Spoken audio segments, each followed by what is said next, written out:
मुंबई के इस बिजी और हमेशा जागते रहने वाले शहर में राघव और माया शर्मा सिर्फ यहाँ के रहने वाले नहीं थे, वे तो सक्सेस के लैंडमार्क थे। उनकी लाइफ बेहिसाब दौलत और इन्फ्लुएंस की एक बहुत ही केयरफुली बुनी हुई टेपेस्ट्री थी। एक ऐसी कहानी जो शहर के हाई पावर्ड बोर्डरूम और एक्सक्लूसिव सोशल सर्कल्स में फुसफुसाई जाती थी। राघव एक शांत इंटेलिजेंस और गहरी दूरदर्शिता वाले इंसान थे, जिन्होंने अपना बिजनेस एम्पायर जमीन से खड़ा किया था। उनका नाम इनोवेशन और इंटीग्रिटी का दूसरा नाम बन गया था। वे अपनी सक्सेस को बड़ी विनम्रता से कैरी करते थे, ये समझते हुए कि बैलेंस शीट के नंबर्स से ज्यादा जरूरी वो ह्यूमन कनेक्शंस हैं जो सच में किसी की लाइफ को रिच बनाते हैं। उनका मानना था कि दौलत एक जिम्मेदारी है, अपॉर्चुनिटीज बनाने का एक टूल है, न कि घमंड से पहनने वाला ताज। माया, उनकी वाइफ, उनकी दुनिया का वाइब्रेंट हार्ट थी। वे बेमिसाल टेस्ट और तेज स्पिरिट वाली महिला थी। अपनी फिलैंथ्रोपी के लिए उतनी ही जानी जाती थी जितनी हाई सोसाइटी इवेंट्स में अपनी ग्लैमरस प्रेजेंस के लिए।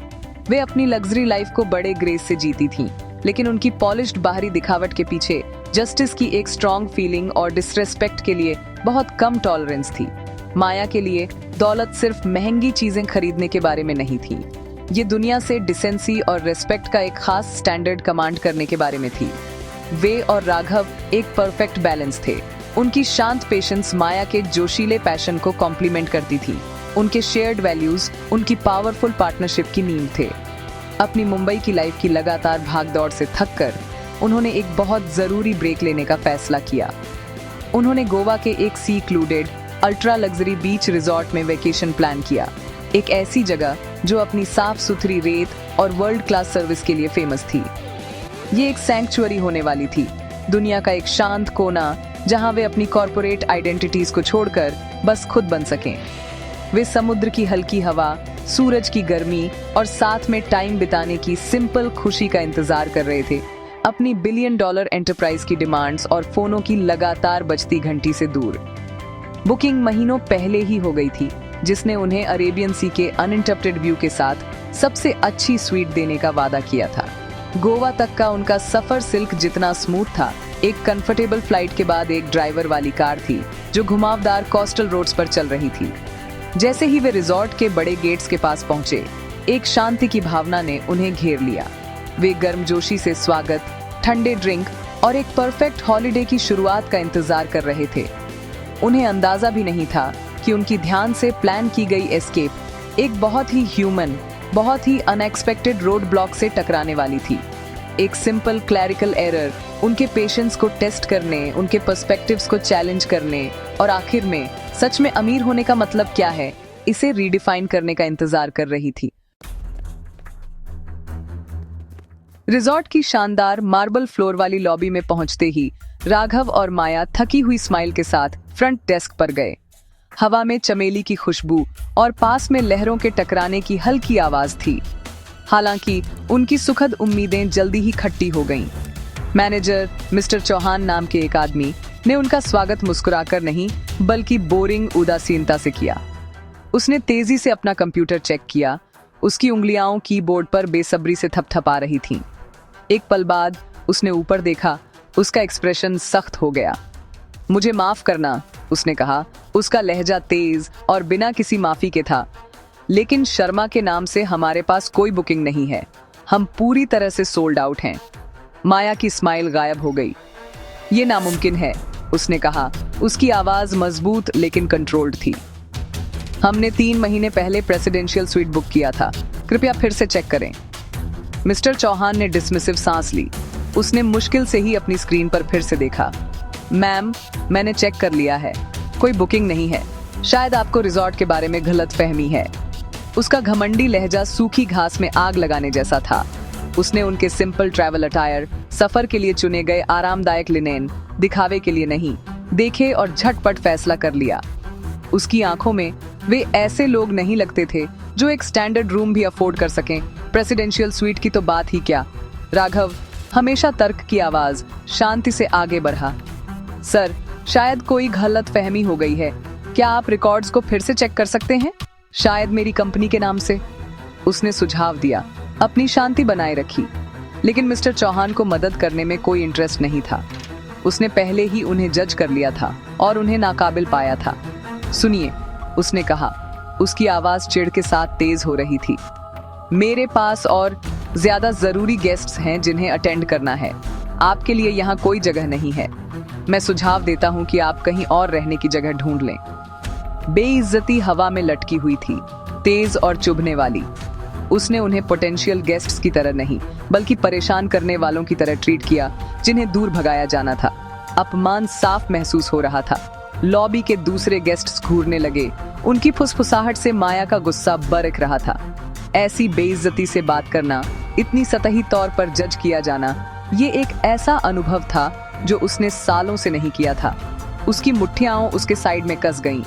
वह बस गुस्से का तूफान लाना चाहती थी और इस घमंडी आदमी को उसकी जगह दिखाना चाहती थी, लेकिन राघव के हाथ का एक हल्का सा छूना उसे रोक गया।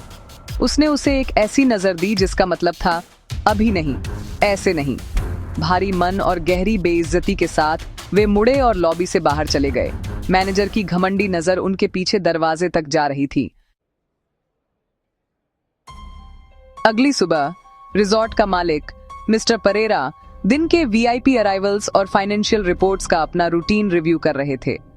वह एक बहुत ही बारीकी से काम करने वाले व्यक्ति थे जो जानते थे कि उनके एस्टैब्लिशमेंट की रेपुटेशन बेदाग सर्विस पर टिकी है। जैसे ही उन्होंने लॉग्स को स्कैन किया, उनकी आंखें डर से चौड़ी हो गईं। उन्होंने राघव शर्मा की कैंसिल की हुई बुकिंग देखी, वही इंडस्ट्रियल मैग्नेट जिसका नया प्रोजेक्ट पूरे देश में चर्चा का विषय था। फिर उन्होंने पिछली शाम का मैनेजर का नोट देखा। शर्मा होने का दावा करने वाले एक वॉक इन कपल को वापस भेज दिया। कोई बुकिंग नहीं मिली, संदिग्ध लगा। मिस्टर परेरा पर एक ठंडी दहशत छा गई। उन्हें तुरंत पता चल गया कि एक बहुत बड़ी गलती हो गई है। डर बैठ गया। मिस्टर परेरा ने घबराकर कुछ फोन किए और जल्दी ही अपने सबसे बुरे डर की पुष्टि कर ली। राघव और माया शर्मा, देश के दो सबसे पावरफुल लोग, उनके रिजॉर्ट से बेइज्जत होकर वापस भेज दिए गए थे। उन्होंने इसके दुष्परिणामों की कल्पना की। नेगेटिव प्रेस, रेपुटेशन का नुकसान, संभावित बिजनेस पर असर। उन्होंने तुरंत मिस्टर चौहान को अपने ऑफिस में बुलाया। मैनेजर अंदर आया। पिछली रात के घमंड से अभी भी फूला हुआ था, लेकिन उसका घमंड उसी पल उड़ गया जब उसने अपने बॉस के चेहरे पर पूरा डर देखा। क्या तुम्हें अंदाजा भी है कि तुमने कल किसकी बेइज्जती की? मिस्टर परेरा गरजते हुए बोले। उनकी आवाज डर और गुस्से के मिश्रण से कांप रही थी। मिस्टर चौहान को यह एहसास एक जोरदार झटके की तरह लगा। उसके चेहरे का खून सूख गया जब मिस्टर परेरा ने उसे समझाया कि वो संदिग्ध कपल असल में कौन थे। उसे अपने ही अपमानजनक शब्द, उसका घमंडी लहजा और माया की आंखों में चोट खाए हुए स्वाभिमान का वो लुक याद आया। उसने हॉस्पिटैलिटी इंडस्ट्री का सबसे बड़ा पाप किया था। उसने किसी को पहली नजर में ही जज कर लिया था और ऐसा करके उसने रॉयल्टी की बेइज्जती की थी। उसकी नौकरी, उसका करियर, उसका भविष्य, सब कुछ उसकी आंखों के सामने घूम गया। वह हकलाते हुए माफी मांगने लगा, लेकिन मिस्टर परेरा पहले ही डैमेज कंट्रोल पर ध्यान दे रहे थे। उन्हें शर्मास को ढूंढना था, उनसे बहुत ज्यादा माफी मांगनी थी और जो कुछ भी सही करने के लिए जरूरी हो वो करना था। एक बेताब तलाश के बाद उन्होंने शर्मास को तट से कुछ दूर एक बहुत छोटे मामूली होटल में ढूंढ लिया। मिस्टर परेरा एक पीले और कांपते हुए मिस्टर चौहान के साथ उनसे मिलने दौड़े। उन्होंने घुटनों के बल बैठकर दिल से माफी मांगी, अनफॉर्चुनेट क्लैरिकल एरर और अपने मैनेजर के माफ न किए जाने वाले बिहेवियर को समझाया। उन्होंने उन्हें 1 महीने के लिए प्रेसिडेंशियल स्वीट मुफ्त में देने की पेशकश की, साथ ही रिजॉर्ट की हर संभव लग्जरी भी। राघव धैर्य से सुन रहे थे, उनका चेहरा परहा नहीं जा सकता था। माया हालांकि इस शियान को एक शांत, कैलकुलेटिंग नजर से देख रही थी। उन्होंने माफी स्वीकार कर ली, लेकिन उनके मन में एक आइडिया पहले से ही बन रहा था। ये अभी खत्म नहीं हुआ था, एक सबक सिखाना बाकी था। लग्जरी रिसोर्ट में वापस आकर अब उसके सबसे सम्मानित गेस्ट के तौर पर माया ने अनाउंस किया कि वह उस शाम एक ग्रैंड पार्टी होस्ट करना चाहती हैं। उन्होंने जोर दिया कि रिसोर्ट के सभी स्टाफ, सीनियर मैनेजमेंट से लेकर हाउसकीपिंग क्रू तक सभी को इनवाइट किया जाए। मिस्टर परेरा खुश करने के लिए उत्सुक थे, तुरंत मान गए। पर्ल साइड पर एक शानदार सेलिब्रेशन का अरेंजमेंट किया। जैसे ही सूरज ढला, स्टाफ इकट्ठा हुआ। आपस में फुसफुसाते हुए इस अनोखे इवेंट का पर्पस सोच रहे थे। मिस्टर चौहान एक कोने में खड़े थे, पसीना बहा रहे थे, जो होने वाला था उससे डर रहे थे। माया एक सिंपल लेकिन एलिगेंट ड्रेस में चमकती हुई माइक पर आई। उन्होंने गुस्से से नहीं बल्कि एक कहानी से शुरुआत की। उन्होंने अपनी खुद की साधारण शुरुआत और कड़ी मेहनत की वैल्यू के बारे में बात की। फिर सीधे उनका नाम लिए बिना उन्होंने 2 दिन पहले रिसेप्शन डेस्क पर अपने एक्सपीरियंस को बताया। उन्होंने अपने कैरेक्टर से नहीं बल्कि अपने कपड़ों से जज किए जाने की फीलिंग का वर्णन किया। उन्होंने बेइज्जती के दर्द और एक ऐसे व्यक्ति के घमंड की बात की जिसने सोचा कि उसकी पोजीशन उसे दूसरों को नीचा दिखाने का अधिकार देती है। जैसे ही उन्होंने बात की, भीड़ में सन्नाटा छा गया। हर आंख धीरे धीरे मिस्टर चौहान की ओर मुड़ी, जिनका चेहरा अब गहरी शर्म से भरा हुआ था। फिर माया का लहजा नरम हो गया। दौलत और पावर देखना आसान है, उन्होंने कहा। उनकी आवाज ईमानदारी से गूंज रही थी। आप एक बड़ी कार, एक महंगी घड़ी देखते हैं और आप रेस्पेक्ट देते हैं, लेकिन आप व्यक्ति का दिल नहीं देखते, आप उनकी इंसानियत नहीं देखते। उन्होंने सीधे मिस्टर चौहान की ओर देखा। एक व्यक्ति का असली माप उसके बैंक अकाउंट में नहीं होता, बल्कि इस बात में होता है कि वह किसी ऐसे व्यक्ति के साथ कैसा व्यवहार करता है जिसके बारे में उसे लगता है कि वह उसके लिए कुछ नहीं कर सकता।